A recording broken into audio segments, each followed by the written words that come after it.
Assalamualaikum warahmatullahi wabarakatuh. Perkenalkan, nama saya Widi Putri Mahaswani dengan NIM 201051-2018. Pada kesempatan kali ini akan menjelaskan materi Keynes and the Classic. Keynes berpendapat bahwa laissez-faire murni tidak bisa dipertahankan. Pada tingkat makro, pemerintah harus secara aktif dan sadar mengendalikan perekonomian ke arah posisi full employment-nya, sebab mekanisme otomatis ke arah posisi tersebut tidak bisa diandalkan secara otomatis.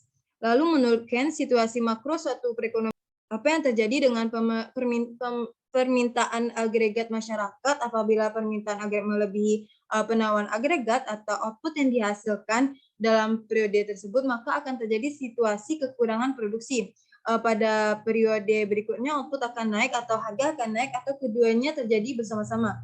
Lalu apabila permintaan agregat lebih kecil daripada penawaran agregat, maka situasi kelebihan produksi terjadi. Pada periode berikutnya output akan turun atau harga akan turun atau keduanya terjadi bersama-sama.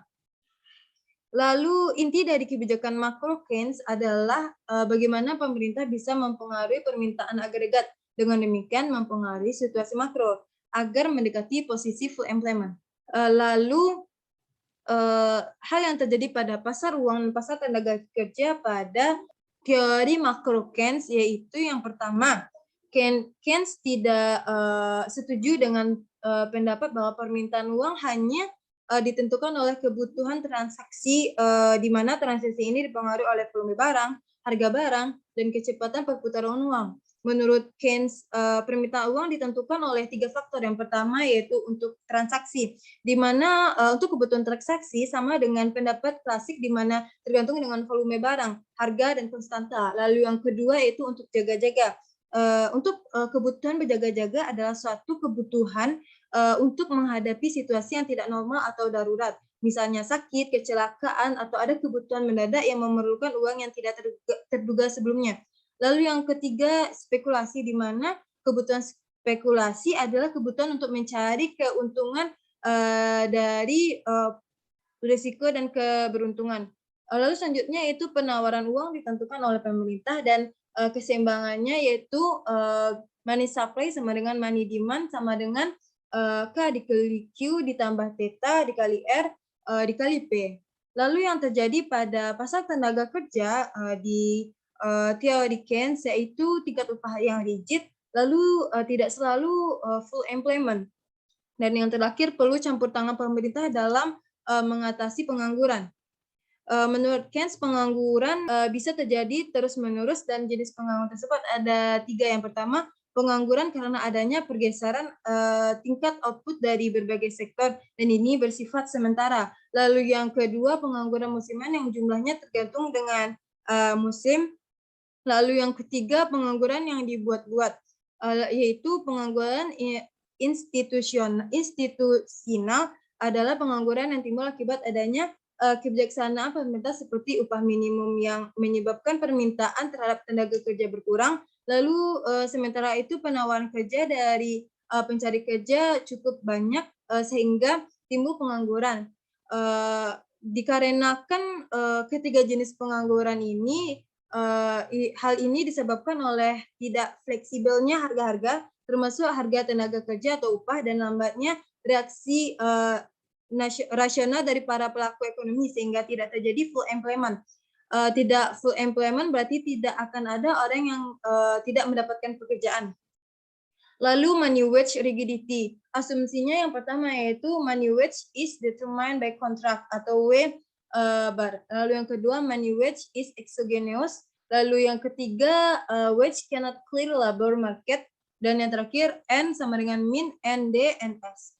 Lalu persamaannya ada 5, yang mana pada persamaan 1 dan 2 itu merupakan agregat demand, dan persamaan 3 sampai 5 itu merupakan agregat supply.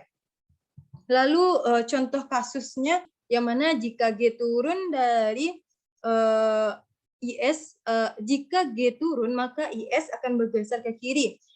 Equilibrium di A akan pindah ke B sehingga Y kecil dari Y bar. Akibatnya terjadi excess supply of good yang berdampak pada penurunan harga.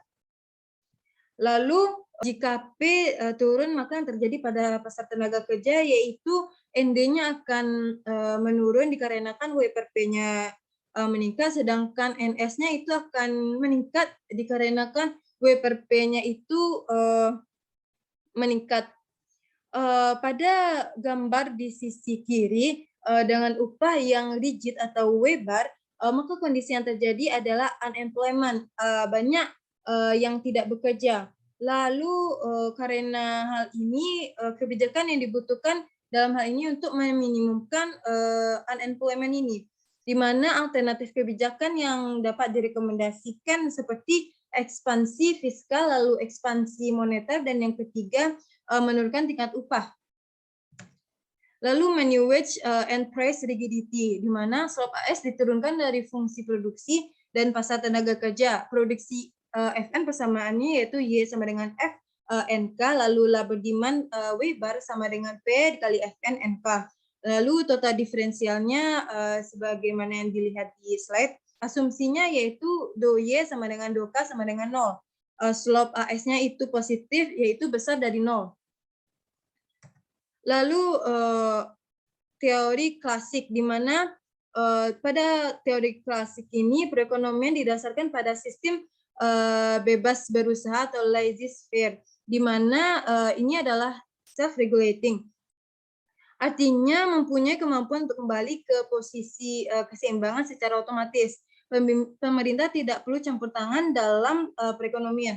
Lalu sistem ekonomi liberal, di mana campur tangan pemerintah dalam kegiatan ekonomi sangat kecil, bahkan dapat dianggap tidak ada. Menurut masa klasik dapat menjamin tercapainya yang pertama tingkat kegiatan ekonomi nasional optimal, lalu yang kedua alokasi sumber daya, baik sumber daya alam maupun faktor-faktor produksi lainnya di dalam berbagai kegiatan ekonomi secara efisien. Lalu bagaimana pasar uang dan pasar tenaga kerja terjadi pada teori klasik. Yang pertama, pada pasar uang menganut prinsip teori kuantitas uang, di mana uang hanya untuk transaksi.